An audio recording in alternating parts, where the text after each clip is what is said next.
Well, hello there. Welcome to the Obi Thorn Alliance. If you can, like and subscribe, it helps out the channel. And today's video will be reviewing and discussing the Falcon and the Winter Soldier episode 4.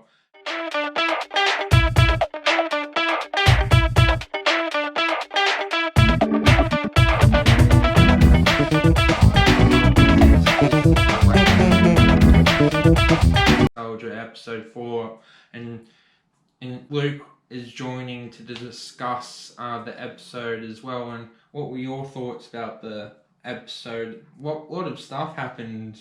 Yeah, in the episode? It was probably the most full-on episode we've had so far. The most events happened in it. It kind of opens up the story and closes off a few questions that were unanswered, and as always it leaves us on a bit of a cliffhanger as we're still wondering what happens next. So Marvel again are proving that they know what they're doing when it comes to making these shows. Yeah. What about yourself? What did you like about the episode? I guess that we got action, and as well as still a lot of things building. We kind of got to, I guess, mainly the main plot of the episode was to give the audience some more stuff to see why the Flag Smashers are doing what they're doing. But I don't know about you, but I felt their motives, I guess I can understand it from a point that it did change, but their means don't justify it. They're basically blaming people for coming back just because they were gone as well. So it's a bit discriminative as well. I think I was reading last night in an article, someone summed it up and said that what Marvel are doing well is they're, instead of operating in good versus evil, they're operating in a grey area. So they're picking characters that are good doing bad things, or people that are bad doing good. Like they kind of mix the two. So you have if you go back to WandaVision, you've got Wanda, who's considered a good character doing a bad thing, but for good reasons almost. Like she's upset about what happened. And then we have in this show, we've got a couple of different people. We've got Zemo, a bad person, helping out the good guys, but for his own bad motives. And then we've got Carly and the Flag Smashers that are angry at like people above them in society and government, but they kind of have good intentions, but they're doing it in an evil way. And then, they're kind of constantly doing that. It's not this clear cut of this person's evil trying to take over the world and where the good guy's going to stop it. They're kind of really making you think more, that there's a bit more of a moral reason. Like it's not clear cut who's the villain in this episode. Like for you, who do you think is the villain? I actually don't know. It's a tricky one. It's like, do they kind of set it up as this, is the power broker going to be the ultimate evil character? Or have they now they've shown their hand with Carly that she's doing bad things, but is deep down a good person, but now she's threatening people and blowing up people, like she is bad, if you think about it? Or does the new Captain America, is he evil? Like he's gotten these powers, he's kind of had people basically say that you're useless and don't deserve this shield. Is he now out to prove a point, and is he going to start doing evil things, which we saw at the end of the episode, it seems as though he killed someone, which is not something you see the other heroes do. No. Unfortunately, he made a mistake, but compared to the Flag Smasher leader wasn't caught on camera, he did it in a wrong place, wrong time. I imagine the next episode's probably going to focus on that a bit, because if Captain America is meant to be, I know, America's poster boy, the one that always does the right thing, and meant to be, always like instill the values that Americans believe that they have and what their country's built on, and then he's just gone and killed someone in cold blood out of revenge, whether that person was a that good person or not. It's kind of something that you wouldn't have seen Steve Rogers do. He had the opportunity to with Iron Man, Tony Stark, but he didn't end up doing it. But it was kind of different because Iron Man Steve Rogers' friend wasn't dead or anything; he was still alive, and John Walker's friend is possibly dead, but until you see them say he's dead, you can only assume he thought he was dead, and he was going out of a more revenge kind of that mindset in his. What do you think? Do you think his battle scar is dead? Well, part of me would like to see his more from the character, because it seems pointless to kill him in episode 4 when he got introduced in episode 2, so he's only been in it for like 3 episodes. But I guess it would make more sense for him to kill that person, but we'll see. I have a feeling he might be alive. Just they returned back and showed him laying there as though he was going to move or something was happening, and he, without reading the comic books, the fact that he is a character from the comic books, you'd assume that his lifespan is going to be more than 3 episodes in the Marvel Universe. So that's my first thought, is he's probably not dead. We'll see, I guess. Yeah. So if we're going to go through what happens in the episode, what's the first thing that we're seeing? Basically, Bucky comes back from his meeting with the Wakanda, who is actually the general from Black Panther and the Avengers, Infinity War, Avengers Endgame, and then he says to Zemo and Sam that the Wakandans want you to face justice in their name, so he basically tells them. Is that a different actress? Is she meant to be a character that we saw in the Black Panther that was played by the lady that's from The Walking Dead? Or is she a different character? She's the general, yeah. But was that the same actress that played her in the movie, or have they swapped actresses? I think it's the same one. Okay, I just don't remember from the movie, and then I was thinking the only character I remember that was like a general of some sort was a lady who was in The Walking Dead, and she's the one that had like the katana and the long hair in The Walking Dead. And I was like, well, it's a different actress, but this could just be a different character. Yeah, so we have that, and then they kind of make a deal where I think they said, you've got to the end of the day, and he's an end to a mean, and you can use him to the end of the day, and then we want him back. Yeah. And I don't know what would happen if it really came down to it, like whether they would step in and prevent the Wakandans from taking him, because what are the Wakandans planning to do with him? Because them imprisoning him or killing him kind of is against his original sentence. Like, he should theoretically go back to the jail he was in before. Yeah. So you have that, and then what's the scenes that follow that? Basically, we get introduced to the Flag Smashers. Yeah, and what's going on with them in the start of this episode?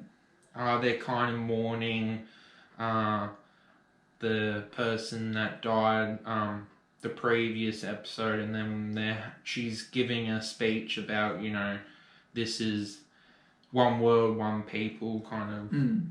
So I think, was that one of the person that died was someone that Carly was planning to use the super serum on to save, I'm guessing? Yeah. So then they've kind of worked that out, and then I think then they go looking for, they want to, well, they don't know the person's dead. They want to go find out. Oh, maybe they do. But they want to find where this person is or how they can find out more info. And they go to, it's like a refugee centre. Kind of looks like an orphanage because there's lots of kids. And they start asking around. And what happens when they start asking people about this character? Well, Sam and Bucky are struggling, but Zemo, because he was a father and he kind of knows what, I guess, children eat a bit more. He knows that children like candy, and then he says, you can trust me. Those 2 men over there are bad, and you can trust me. Yeah, I wonder what when I saw that, I wondered what his intentions were, because I thought, if he's going to use these kids to attack them and escape, I don't really think the kids are going to stand a chance against like superheroes, but whether that's the end of it there or these kids all come back into it, I'm not sure. But yeah, that kind of is the first indication we get that Zemo is planning something. Like, it's probably an escape, that's probably as far as it goes, but he's planning something, and then he uses that leverage with them that he now knows where the memorial's held, but he won't tell them unless they do what he wants, and I think he just wants protection from the Wakandans, maybe. And to destroy the serum as well. Yeah, that's right. So then they meet up with John Walker and the sergeant, his friend, while they're like walking in the streets. Yeah, they find he finds where they are, and they have a chat about how they knew that they figured they would have been the ones that helped break Zemo out, and that they need to return him, and if they don't, Captain will step in. But they don't really take Captain America serious, to be honest. No. And which is a good setup they do in the episode, that he's not taken serious. That he has 3 medals of honor, but he's not superhuman. He's just an everyday person that's got just a bit better at things than other people. So then they have that. What follows next? And then they go to Zemo, and then they meet up with the girl they had the conversation with, and then she tells Zemo where it's held, and then they go to where it is. And then John Walker wants to charge in, but Sam wants to kind of talk her down. So, don't you think it's a bit convenient that they go to where the memorial was held and everyone's gone except for Carly? Like it's like she was waiting for them to come. Yeah.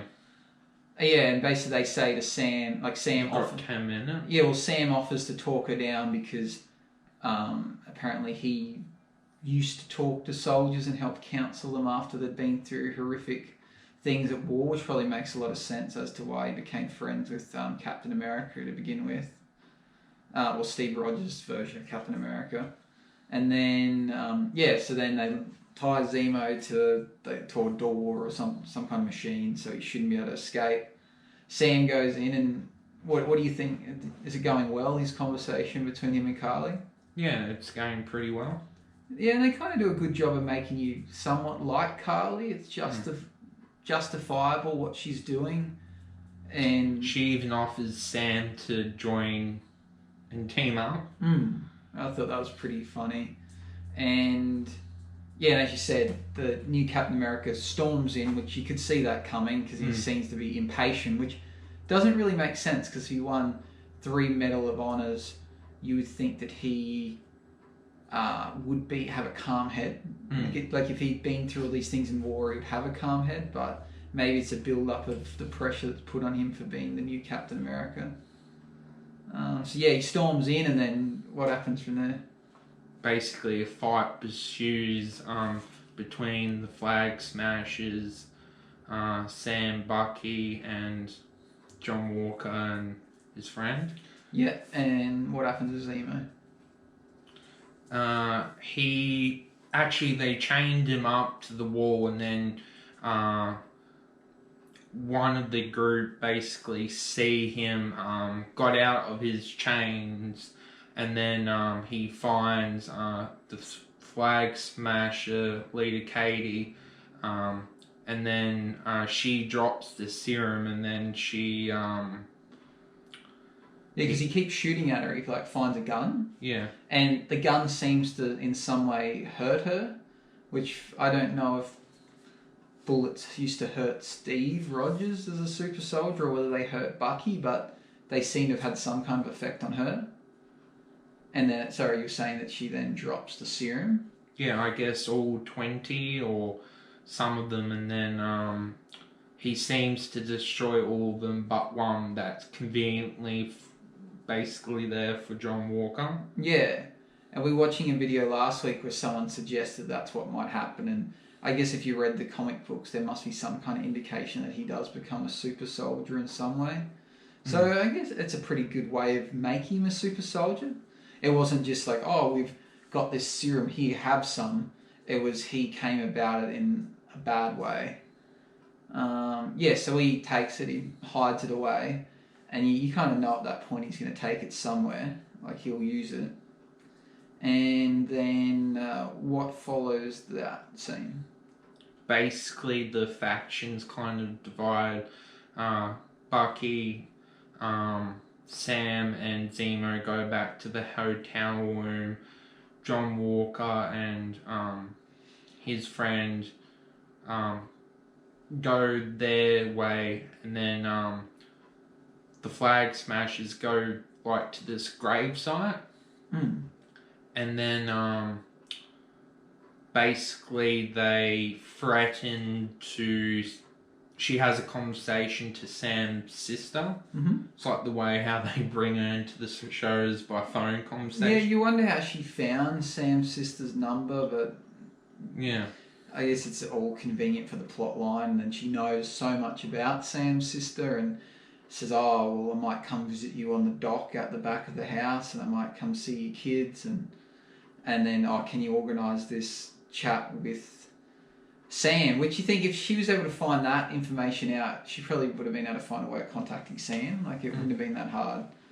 So they organised that because, again, she seems to think that her and Sam have a connection and she might be able to get him to join their cause. But before there, I think there's a bit of a fight that happened. Yeah. Yeah, with the Wakandans again? Yeah. A three-way fight between John Walker and his friend, and then the Wakandans, and then Bucky and Sam. But originally it was between John Walker and his friend, and then they all get amongst it, and Zemo retreats. But what's interesting that the Wakandans dismount the White Wolf's arm. So Zemo escaped. So they regathered Zemo after he destroyed the vials. They take him back. The Wakandans want him, and I think they say, "Well, we're going to take him." And Captain said, "Well, you know, you can't do that. I'm Captain America." And they're like, "Well, we don't care." And then they have the fight, and yeah, so the arm thing. Like I can't remember, where does the arm come from? Who made that? It's Wakandan technology. And they made it because Bucky was missing an arm. Yeah, from Civil War. Oh, okay. Because I was trying to think, did Bucky have the arm like for a long time, or did it only happen in the Marvel, like the recent movies? In the Winter Soldier. Okay, so I didn't know that. For some reason, I was thinking that maybe he had been given that arm a long time ago when he was working for Hydra. And I thought maybe it was like Hydra tech, but that makes sense that they could do that. So I guess that's not surprising that they could dismantle his arm, because if they made it, then why couldn't it? So, which kind of, I don't know what it adds to the story, but yeah, they make the arm fall off, but they don't take it. No. They just leave it, and then he puts it back in and it works again. And it's like, oh, well, why didn't they take it then? And they're like, well, you don't need this, we're taking it back. And they didn't take the shield as well. It's interesting what a big part Wakandan technology plays in the Marvel Universe. That they just, basically everything's explained by, oh yeah, the Wakandans made it. They're super smart and they've got all the technology in the world, and they just make everything happen. It's like, well, what if they started making Tony Stark's suits? Would they then have been able to do something super, super powerful? Like, I don't know. So they have that fight scene, and then what happens next? Basically Zemo escapes, and then they split off from each other. Basically, John Walker and his friend go to this shopping mall, and then Bucky and Sam go to where Kate wants them to go. Yeah, because I forgot that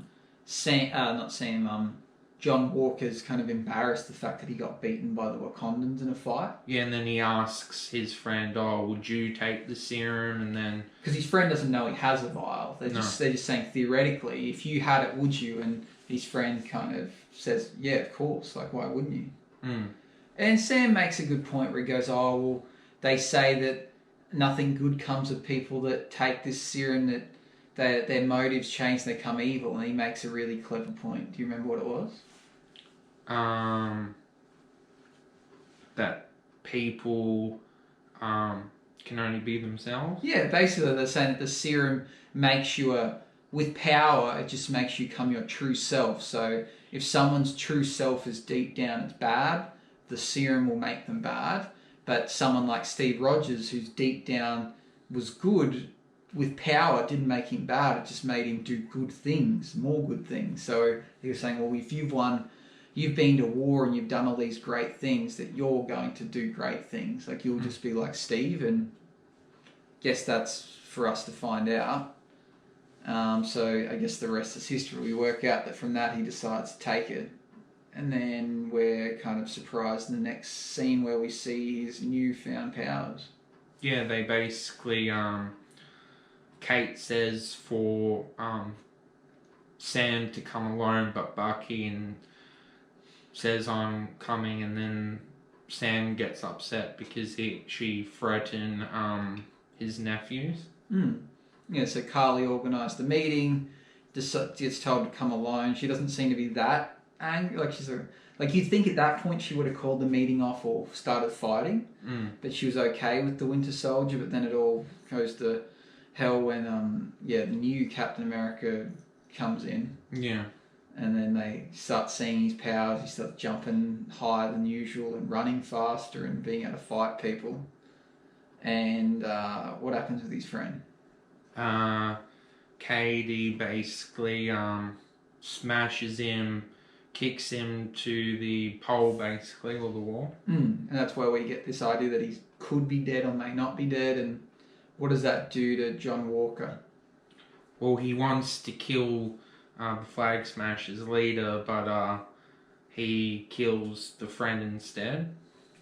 So we have that scene where he finds the friend and he's beating him to death with the shield, and then people are filming it, and that's where the episode ends. It leaves us on this cliffhanger of what will be the repercussions of that. And we already talked about how he's meant to be the perfect American soldier, so that goes against the image they want Captain America to portray. Well, in the trailer, Sam is actually training with the shield, so maybe Sam gets the shield? Yeah, it's possible.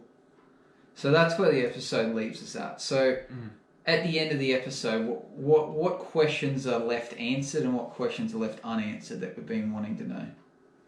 Well, I guess the question that has been answered is John Walker is definitely different from Captain America. Yeah, and we've worked out that this whole talk of how can he be Captain America? He doesn't have powers. He doesn't have powers. Well, now that's answers solved. We know he has powers now. We've worked out what Carly and the Flag Smashers really want, and I guess we're clear now that Zemo is. We don't know what he wants. We know he's not good. Like we've some of the things he said in that episode and some of the things he did makes you come aware that he's not good. Well, what's good in someone's, it's all perspective. Well, you could say his motives is to destroy the super soldier program is good from a certain point of view. I feel like he's going to have some kind of extra motive. Like, if he had the opportunity to kill Bucky, he would, I feel like. Because he doesn't want super soldiers. Bucky's kind of half.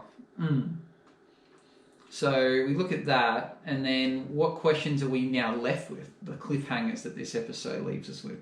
Well, is John Walker going to kind of go rogue and kind of be, I guess, kind of neutrally good, neutrally evil, I guess? And then we've got the question of who the power broker is, because Katie also, they bring up in another scene as well, oh, we can't fight a two-sided war. The power broker wants to get you, and then she's like, leave the power broker to me. So it's like we're still trying to work that out. Still don't know who the power broker is. I guess there's some ideas that maybe it's like Sharon Carter? Could it be Zemo? Could it be someone else we don't know? But Red Skull. yeah, that's what I said from the start. But maybe, who knows? Like that would be a really good twist, because that would then lead on to something else, whether it's another season or a new, a whole movie. But that would open up a lot of things, because not knowing who the power broker is yet is going to mean one or two things. We'll find out and they'll defeat them, or we find out and then that's the cliffhanger. Like, it finishes the season on that. But either way, there's 2 episodes left, so they're running out of time to kind of make something happen, because we still don't even know who the person is. So does the season end where we find out and that's it, and then you go, oh, is there another season now? Like, so yeah, it's kind of a good episode that opened up answered some questions and then left us with more. Do you like episodes like that? I think it's good. I reckon it's made the series. It's an episode. It's a season-defining episode. If at this point you weren't liking it, you're not going to like it at all. This was the episode I think that most people are going to enjoy the most. So what are your predictions for the episode 5? Episode 5, well, I think in episode 5 they either got to reveal the power broker or leave it. That's the cliffhanger for the final moment, and I guess kind of give us what Zemo's plans are. Yep, I agree. I think we might get a bit of insight into what's happening with Sharon Yeah. Carter, because I still suspect on it, because in that episode they speak to her on the phone and she talks about having satellites and being able to view what people are doing. Yeah. And then she's like walking through like this secure underground area and she looks like she's important. Yeah. So she has some kind of power in Madripoor. So she could be the power broker possibly. So I think we'll find out more about her. We'll probably get Zemo's motives quite clear, and as you mentioned, we're either going to find out who the power broker is, or that is the season ender, like finding out who it is.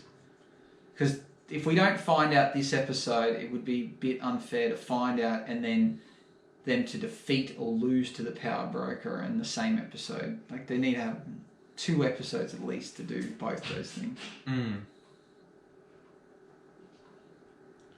And I guess with all the kind of, do you find compared to one division, do you find there's too many factions, there's too much going on? Because there was kind of, there was more the mystery in one division with Falcon and the Winter Soldier. There's more it's more, we're trying to, I guess it's more realistic than life. There's more plot. Got any thoughts about episode 5? Besides what we've already talked about, just looking forward to finding out a few more answers. Like, episode 4 has been really good. I think episode 5, I don't know, probably isn't going to be as good. I think it probably peaked, and then a bit of not a slower episode, but an episode maybe not as many things happen, and then that will leave us on a build up to the final episode. So yeah, it's been pretty good. So very much looking forward to the next episode coming out this Friday. Yeah. Thanks for your discussion. Well, thanks for watching. Like and subscribe. See you in the next video. Let the force be with you. Bye bye.